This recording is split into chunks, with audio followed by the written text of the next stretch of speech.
tryna go big. Better run up the cash, you love to spend. Better kill it and did it again. I'm with the intent, no, I'm down to win.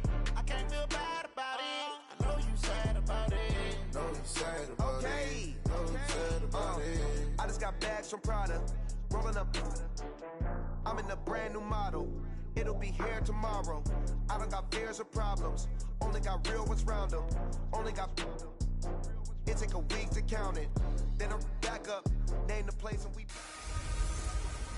Hey everybody, it's the Coach. Welcome to the special Saturday edition of the NFL on EA Sports. Ahead, we'll see a now healthy Jimmy Garoppolo and the San Francisco 49ers as they take on last year's #1 overall pick, Baker Mayfield, and the upstart Cleveland Browns. So with that, let's get up to First Energy Stadium in...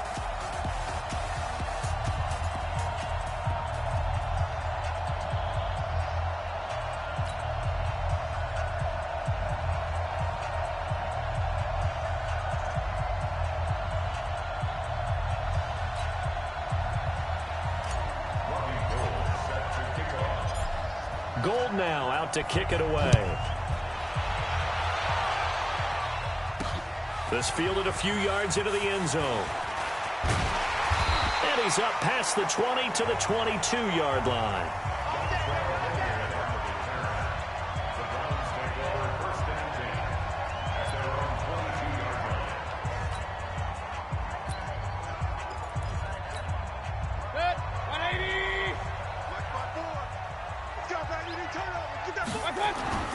Mayfield now looking to throw on first down, eluding the pressure right. Thrown across his body, and it's intercepted. Picked off by Jason Verrett. And they have possession, and they have it at the 38-yard line. I'm not sure exactly what they had planned for play number 1 from scrimmage, but I can guarantee it wasn't that interception. No doubt about that one, because in their daydream, and the Browns pressure gets to him that time, and he's going to go down.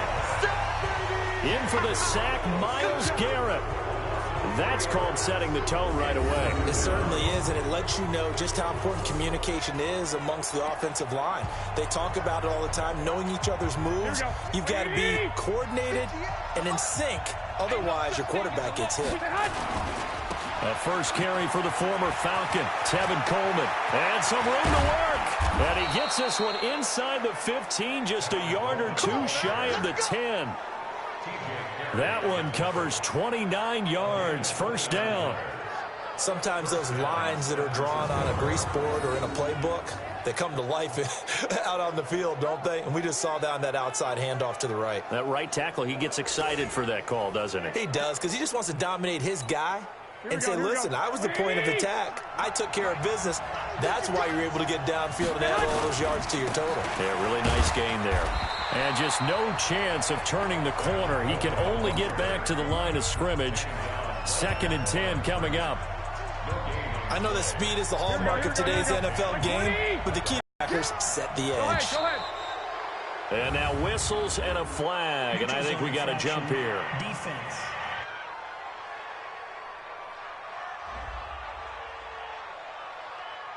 Jumpy on the right side of the line. Sometimes when you're on the end, a little bit farther away from the ball, any type of movement will get you to jump, and that's exactly what happened there. Garoppolo going to hand this one to Coleman, and he's able to get it down to the 2-yard line. A gain of 5, good enough for the first down. You were telling me this yesterday. This is exactly what they want to do on the opening drive, establish the ground game. Yeah, remember our conversation? We were talking about what one of the GMs in the league has told me repeatedly. It's a big man's game, and it's not necessarily size. He's talking about playing some big boy football. Line up, get leverage, knock people back, and establish the run early. It's Coleman here, and he'll go backwards, losing yardage to the 5. A loss of a full 3 yards, and now it's 2nd down.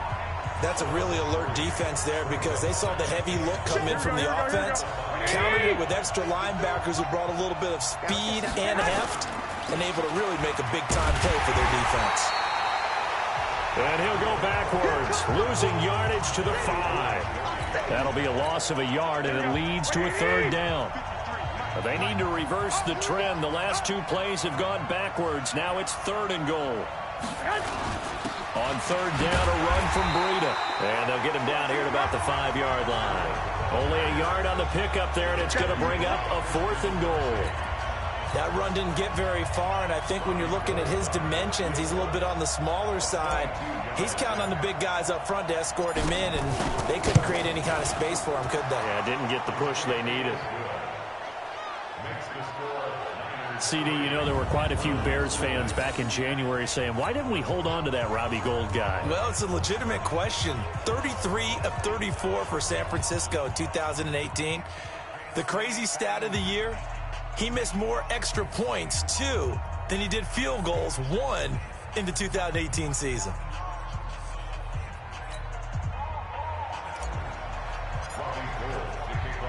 Now it's Gould after splitting the uprights to kick this one away. That'll be taken in the end zone. And the decision to bring it out will cost him about 5 yards as he'll get this only back to the 20.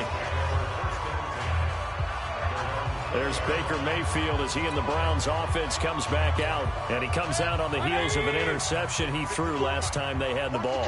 Yeah, and you know, the quarterbacks that I know that are the best ones, the ones that really know how to lead their team, they tell them, that's on, and move ahead again, guys. We can get this done. One good thing for him, it did only lead to 3 points and not a touchdown after that turnover. Big thanks to the defense.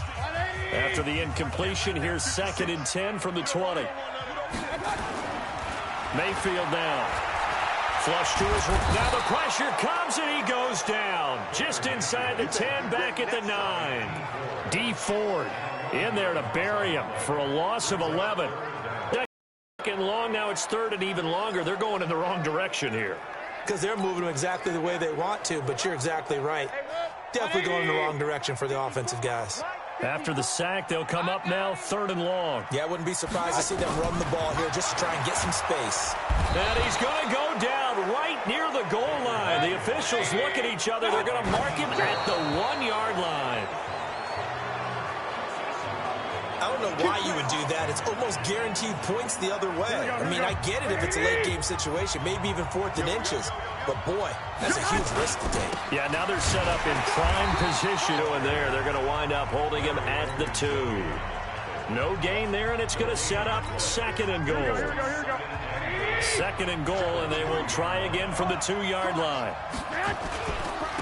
On 2nd down, it's Coleman.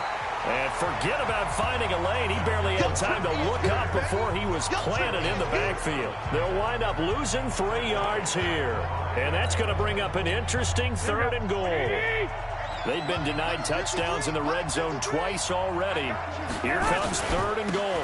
Garoppolo gives to Breida. And they're going to mark him down short, maybe by about a yard, if that. 4 yards, that gets him close to the goal line, but it also brings up a 4th and goal. So out comes a field goal team now for the 2nd time here today. From the right hash at a bit of a tight angle. 3-0 after 1 on EA Sports. The 49ers with the football here to begin the 2nd quarter. They are, however. Now the holder's going to keep it. He's going to try to run for it. And he'll wind up being knocked back to the 3-yard line. They pass up the 3, fake it. It doesn't work. And the Browns are able to come up with a goal line stand. Well, that was an intriguing call. You got a chip shot field goal. Tight game. Why not just take the 3? I know that not all the old rules apply in today's NFL. And, in fact, I'd love to have an analytics coach here with us right now to say why that was probably a good play. I don't know if even the analytics coach would have said that. That seemed like a bad play. Take the points there and move on. And that's one he's got to be happy to have back. There wasn't a hole open in the zone. You'd have to think on early downs like that first down there, need to be a little bit more careful. Yeah, fortunately for him, got a couple more downs to play with. An incomplete pass on first down. That leads to a 2nd and 10. A 2nd down pass play there, but it's incomplete. He was trying to go back to Beckham there, and it's 3rd down. That's very well timed there defensively because it's not a bad throw, but the collision came at the exact time he was reaching to bring in the football. Really, really well done. Decent offense, just better defense. I think you're right. And now the 3rd down throw incomplete as well. It was no secret who they were trying to get the football to. Well, no, they went to him on first down, second down, third down, all three incomplete. Yeah, and when you're unable to connect and you force it in that direction. And from their own end zone, it's a fake. And the surge is going to be too much defensively. He's hit and taken down to the backfield. A little trickeration there, but it doesn't fool this defense. And how about this for a setup? The ball will go over on downs at the 1-yard line. Offense back out now for first and goal after the successful fake. And he is met in his tracks behind the line of scrimmage. That's going to go as a loss of 2, and it'll be second down. It's a tough one right there. He ran right into the teeth of the blitz as the linebacker was freed up in order to stuff that one for a loss. I think quarterbacks got to see that. Got to find a way to audible into something a little more advantageous. So they're backed up to the 3-yard line, second and goal. Garoppolo looks to throw. That's caught at the 3. And he'll only get a yard to bring up 3rd and 1. They get only a yard there. Now it's 3rd and goal. Here we go. Well, they're unable to convert that into much, but it's never a bad idea to try to get the ball into a tight end of his caliber's hands and see what kind of disruption he can cause. That is not going to be any help as they dump him behind the line of scrimmage. Well, if this defense can hold him to a field goal here, what a win that would be. Not just a win on the possession, but psychologically take over the ball game. This started with 1st and goal, so they were in 4-down territory right from the beginning. I say you finish it off and go for the touchdown. The bottom line, tremendous starting field position really squandered there as they wind up going backwards and then come up with just 3. Well, getting the 3 turned out to be important. I can imagine a head coach when he ordered the field goal. Please salvage something out of this drive. That was not fun to watch. Free kick out of bounds. Kicking team. And that drives coaches insane, doesn't it? When they see that happen, it just doesn't feel right, does it? Plus, you're giving up yardage.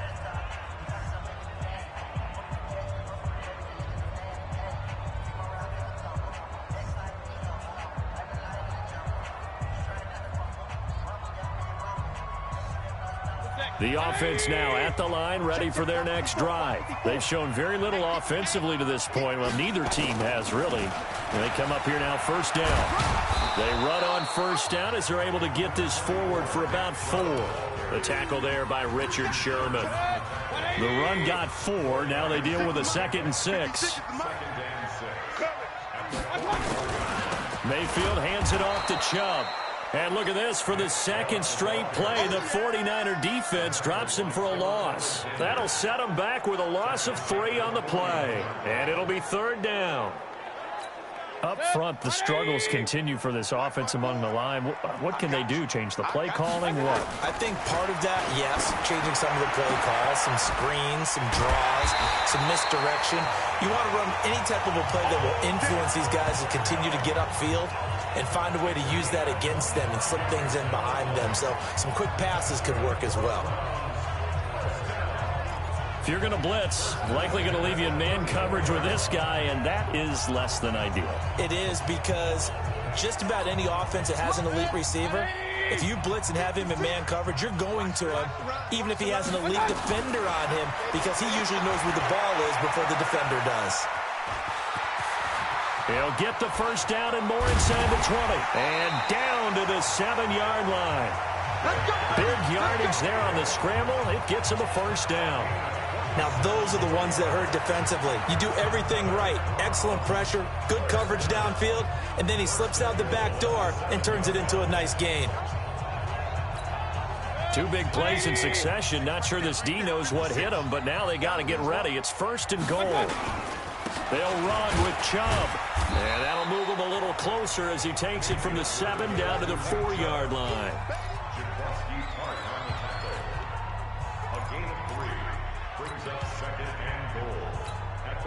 The lone man in the backfield here is Chubb on 2nd and goal. And we've hit the 2-minute mark in this first half of action.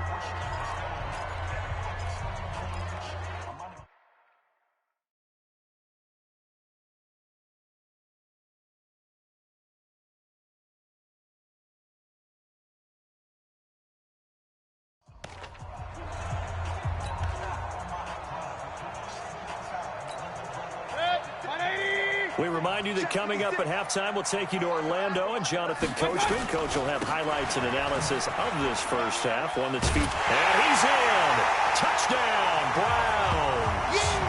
Taking it in from 4 yards out as his guys can now take the lead with the extra point. Solid job up front. Really just a solid job all the way around to get that one in. That was well executed, wasn't it? Well blocked, well run. End result, 6 points. Touchdown. Greg Joseph on for the extra point.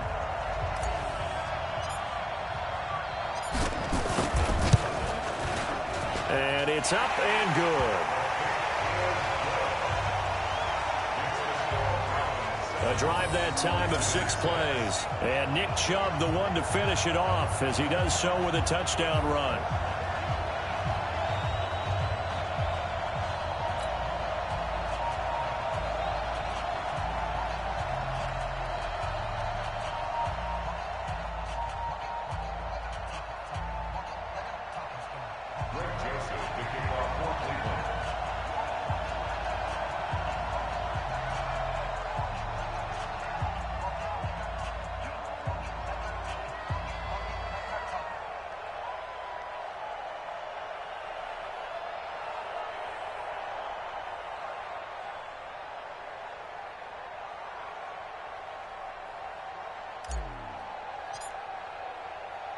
Joseph now to kick this one away.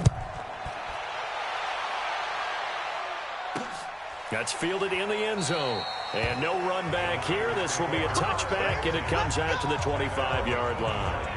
And San Francisco gets set to go here. Now they're about to come up on drive number 4, but so far just 2 field goals on drives 1 through 3. Wondering if the head coach has talked with his offense coordinator and said, look, let's go ahead and press this a little bit. I'm giving you 4 downs on just about every occasion to try and get this. Here we go.